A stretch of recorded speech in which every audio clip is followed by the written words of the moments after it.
वो कि एक दिन अब्बा जान मेरे सोए हुए थे अपने कमरे में, इनके कमरे का दरवाजा खुला था तो वो कुत्ते का पिल्ला वो इनके कमरे में घुस के इनके पेट के ऊपर सो गया। जब मौसूफ की आंख खुली तो इन्होंने पेट के ऊपर कुत्ते का पिल्ला सोया हुआ देखा तो इन्होंने चीखना शुरू कर दिया। वो जब तक वो मैनेजमेंट वाले इनके कमरे में पहुंचे हैं तो मौसूफ बेहोश हो चुके थे। अगर कुत्ता शौकत साहब के बिस्तरे पे चढ़ गया तो कुत्ते को लाजमी महसूस हुआ होगा कि इनकी जेब में कीमे वाला पराठा है, क्योंकि परसों तरसों जब इधर कीमे वाले पराठे आए थे तो इन्होंने एक पराठा जेब में डाल लिया था। ਜਦੋਂ 12 पराठे मुंह च पा लेंदे हो ते एक जेब च पाने दी की लोड़ है?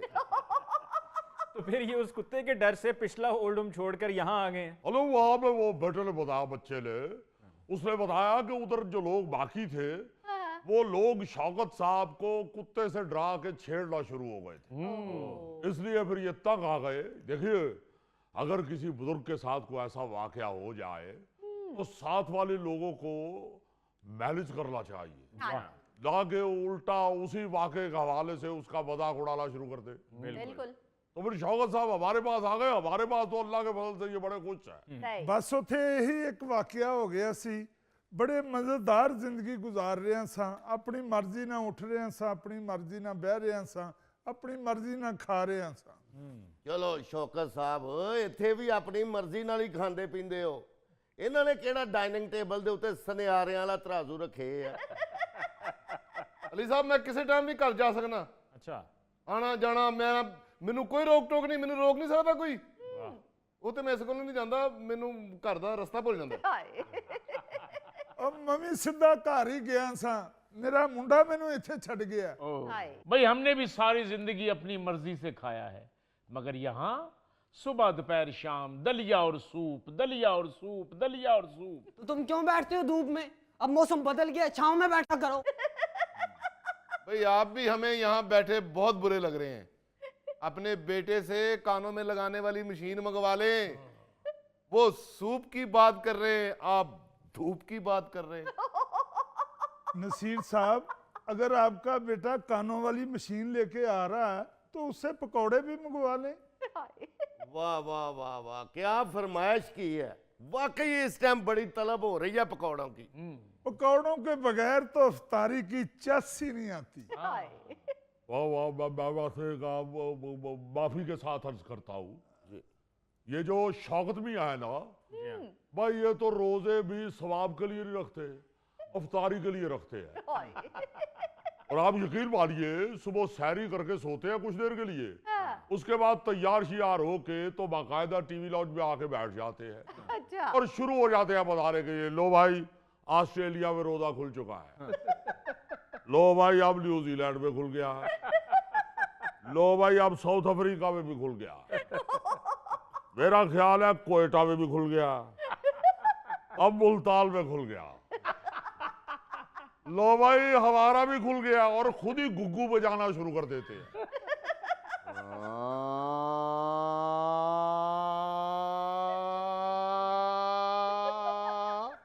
ये तुम्हारी आवाज होती है? अरे गुग्गू। शौकत साहब, आप वाकई अफ्तारी के लिए रोजा रखते हैं?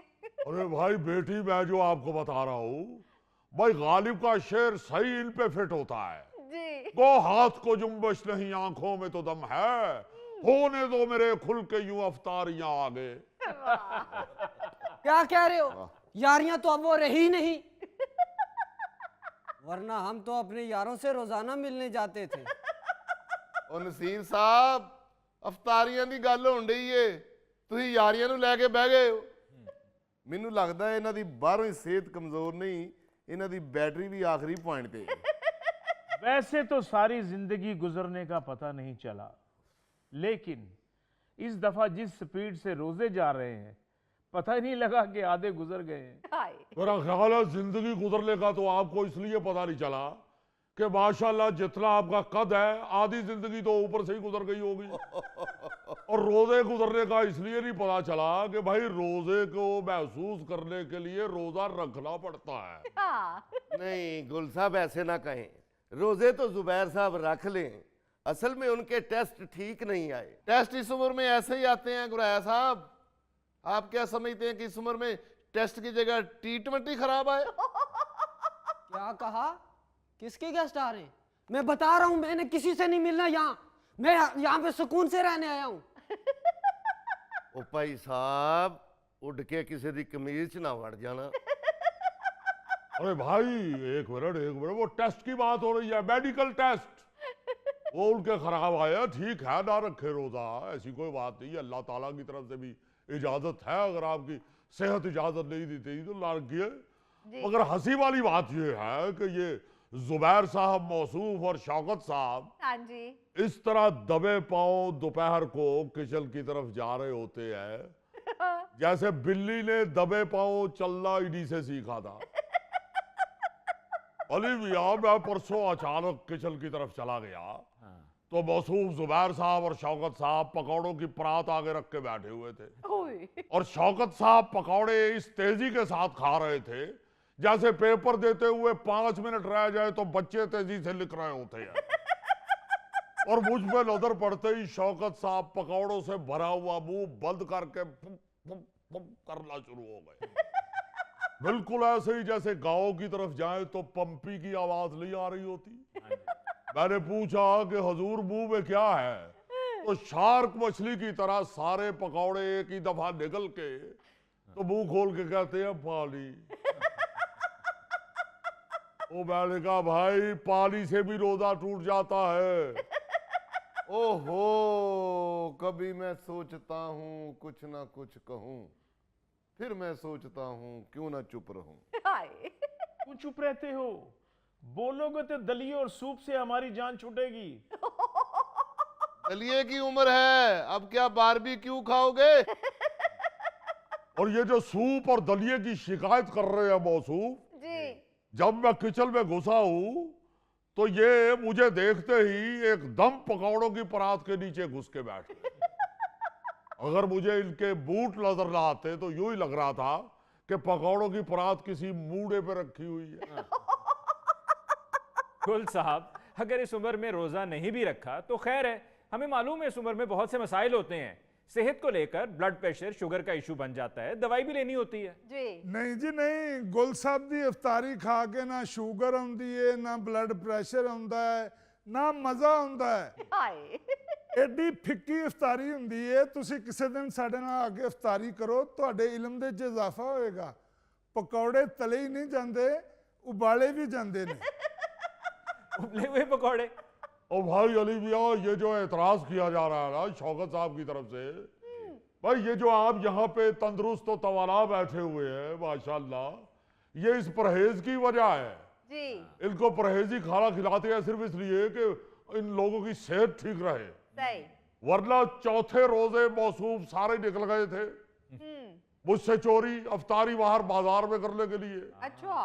गए सारे चिंची में थे, वहां से 1122 वाले इनको लेके गए थे। तलाब वसूल होने के बाद जब मैं वहां पहुंचा तो ये जो सूप और दलिए का बार बार रोना रो रहे हैं, इनकी शुगर आसमान पे चढ़ी हुई थी। और भट्टी साहब मिर्चों की वजह से निहाल हुए थे। हाय। और ये गुराया साहब का ब्लड प्रेशर काबू में ही नहीं आ रहा था। ओए ओए ओए। और ये जो शौकत साहब मौसूफ शिकायत कर रहे हैं, इनसे पूछिए, ऐसा पेट खराब हुआ इनका कि अगले 2 दिन इन्होंने टॉयलेट में ही रिहाइश रखी थी। नहीं, वैसे ये जो परहेजी खाना खिलाया जाता है आपको हुजूर, ये आपकी बेहतरी के लिए खिलाया जाता है। हाँ जी। अस्सलाम वालेकुम बाबा। वालेकुम सलाम बेटे, क्या हाल है जी? क्या हाल सर है? गुल साहब आप ठीक हैं? हाँ मैं ठीक हूँ बेटे। अस्सलाम वालेकुम। वालेकुम सलाम। बाबा आप ठीक हैं? ठीक हूँ, अभी कल ही तुम्हें याद कर रहा था। काली, तुम तो रोजाना ही से याद करते हो। भाई जब से रोजे शुरू हुए हैं हर सहरी और अफ्तारी को कह रहा होता है कि मेरा बेटा नहीं आया, मेरा बेटा नहीं आया। हाय। क्या बात है बाबा, यहाँ अफ्तारी और सहरी ठीक नहीं मिल रही? बेटा मैं सोच रहा था कि तुम गुल साहब से कहो कि हमारे जायके के मुताबिक हमें सहरी और अफ्तारी दिया करें, या फिर मैं ईद तक तुम्हारे साथ घर चला जाता हूँ। लेकिन नसीर साहब, आपको तो आपकी मर्जी की सहरी और अफ्तारी मिल सकती है, क्योंकि आपने तो ज्यादा से ज्यादा 1 चम्मच दही और 3-4 दाने डाल के खा ले होते हैं भाई। अगर इनको इनकी मर्जी की इफ्तारी मिलेगी तो मैं भी इफ्तारी में कोल्ड ड्रिंक पीऊंगा, हलवा भी खाऊंगा, अंदरसा भी खाऊंगा। और भाई मीठा आपके लिए सख्ती से बंद है। लो, इन्होंने तो सहरी अफ्तारी बंद कर दी है, चलो घर चलते हैं। अब्बू, घर में कौन सा आपको आपकी मर्जी की खुराक मिलनी है? मिलनी तो वही है ना जो डॉक्टर ने कही है। मेरा तो ख्याल है आप यहीं बेहतर हैं। हाय। लो, क्यों बेहतर है? घर की इफ्तारी अगर घर में नहीं मिलनी तो क्या बाजार में मिलनी है? हाँ। चचा जान, असल में बात यह है कि मेरी बेगम करती है जॉब, उसके पास इफ्तारी और सहरी बनाने का टाइम नहीं होता। हाँ, ये है ना असल बात। परहेज करना तो ठीक है अपनी जगह, पर असल मामला ये है कि बुजुर्गों के लिए बच्चों के पास टाइम नहीं है। यानी तुम भी सुबह शाम बाजार के खानों पे चल रहे हो, बल्कि पल रहे हो। इसे ਲਈ ਤੇ ਵਿਚਾਰੇ ਕੋਲੋਂ ਭਲਿਆ ਨਹੀਂ ਜਾ ਰਿਹਾ। ਵੈਸੇ ਪੁੱਤਰ, ਅਗਰ ਤੇਰੇ ਘਰ 'ਚ ਇਹੋ ਜਿਹੇ ਹਾਲਾਤ ਨੇ ਹੁਣੇ ਤੋਂ ਹੀ, ਤੇ ਬੁਢਾਪੇ ਦਾ ਇੰਤਜ਼ਾਰ ਨਾ ਕਰ, ਹੁਣੇ ਹੀ ਸਾਡੇ ਕੋਲ शिफ्ट हो जा। लो, हम तो यहाँ इत्तेजाज का प्रोग्राम बना रहे हैं ताकि गुल साहब को कहा जाए कि यहाँ हमारी मर्जी की अफ्तारी बनाई जाए, नहीं तो हम ओल्ड होम छोड़कर चले जाएंगे। हाय। Freedom freedom freedom.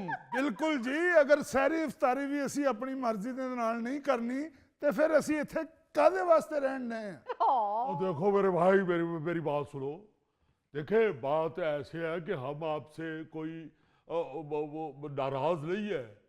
आपको खुश होकर खाना दिया जाता है, जो भी दिया जाता है, हाँ। मगर खुदा के लिए इस बात को समझने की कोशिश करें कि आप लोगों ने डॉक्टर के कहने के मुताबिक खाना है। हाँ जी। अब आपकी वो उम्र नहीं है कि मैं आपको यहाँ मछलियां तल तल के, पकौड़े तल तल के आपकी अफ्तारी करवाऊं। हाय। खुदा के वास्ते समझने की कोशिश करें, हम आपके खैर खा है। बिल्कुल। आप फिक्र ना करें, अब आपको जायके वाला खाना दूंगा मैं।